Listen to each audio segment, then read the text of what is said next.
Hi everyone, Chris Tuck here. I wanted to share a little story with you.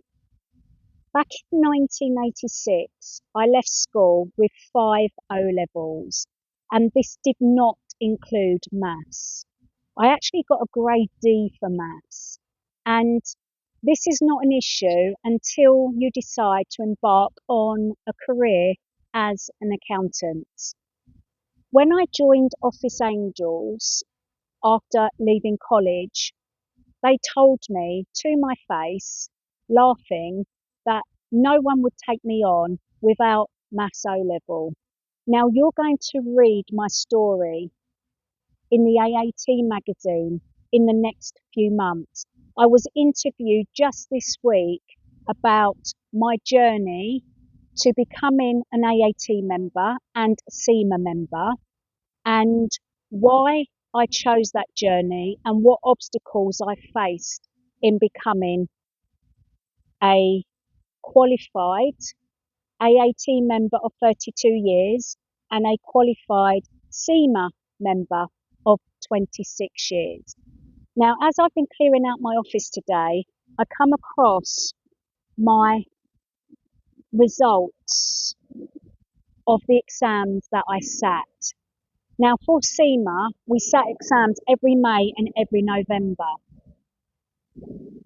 I didn't have the luxury of being supported through my qualifications or the luxury of having them paid for me. I paid for everything, but that meant working to pay for not only sitting the exams, but for studying and for all of the revision courses. And this letter is May 1992 examination results. Fail. 2 Bs, a C and a D. So back then, SEMA, you had to pass all 4 exams to pass the level. And even if you got 2 passes like that, you couldn't just resit the 2 that you failed. You had to pass the whole thing. So in November, I sat them all again.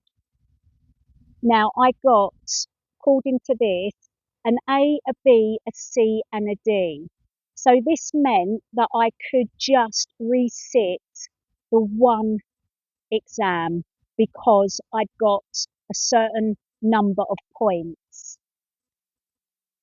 So I was just so glad that I didn't have to sit all 4 again.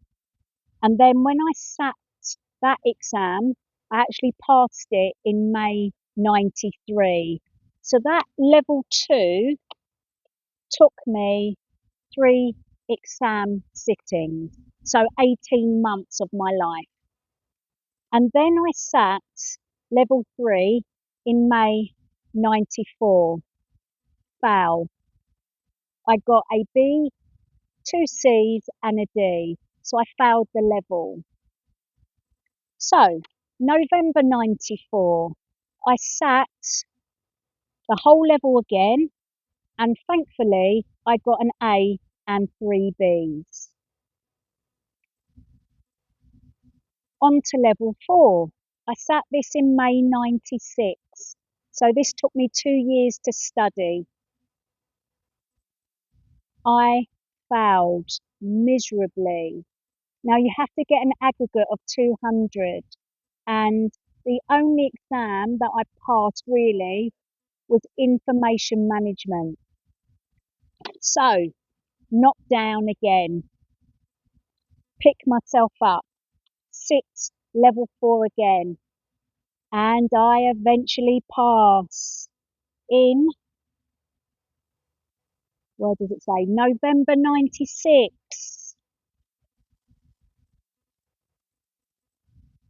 I was so happy, so happy.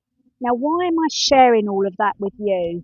Well, just to show that just because you don't pass things first time, if you have got the tenacity, if you have got the drive and the willpower, then you will succeed eventually.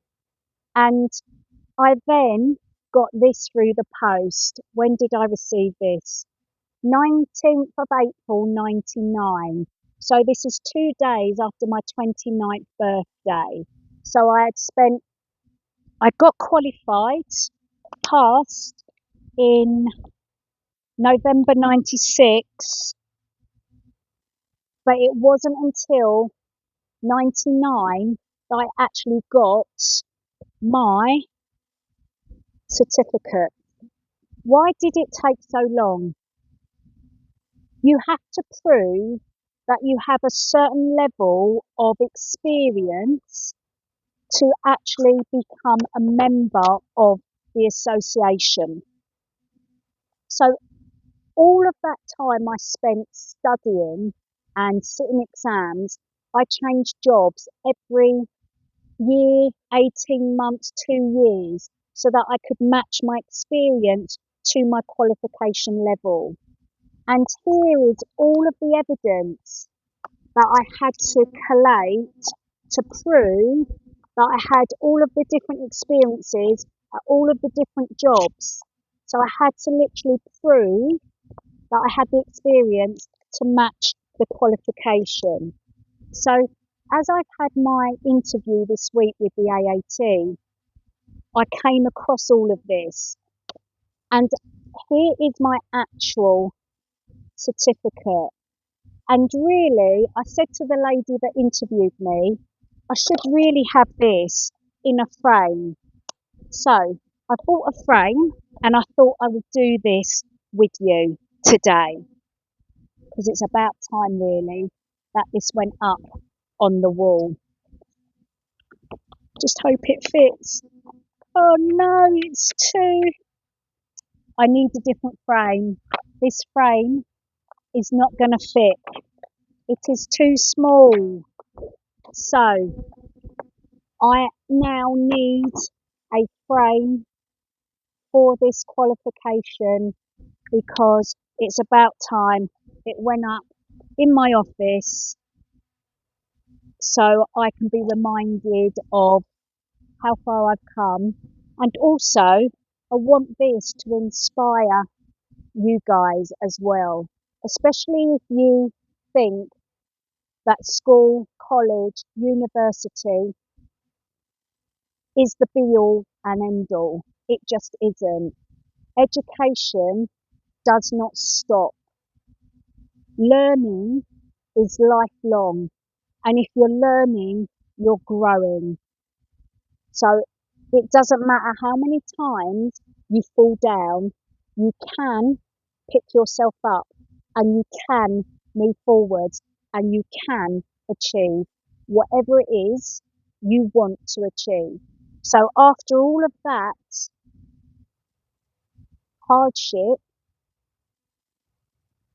I eventually changed careers in 2003 and became a trauma-informed health and wellness coach. And I started the Survivors of Abuse, Recovery from Trauma charity in 2016. And I use all of my accountancy skills to do my own tax returns for my West Wickham Health and Fitness business, but also for the charity. So nothing, my friends, is ever wasted. I'm hoping that this video is going to inspire you, it's going to motivate you, and just show you that if you keep going, if you really work hard, and you continue to just be focused on that goal, that mission, whatever it is for yourself, that you will achieve eventually.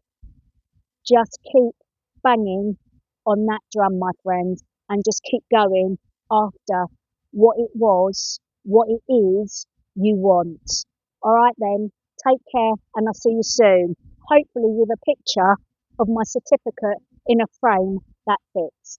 Bye for now.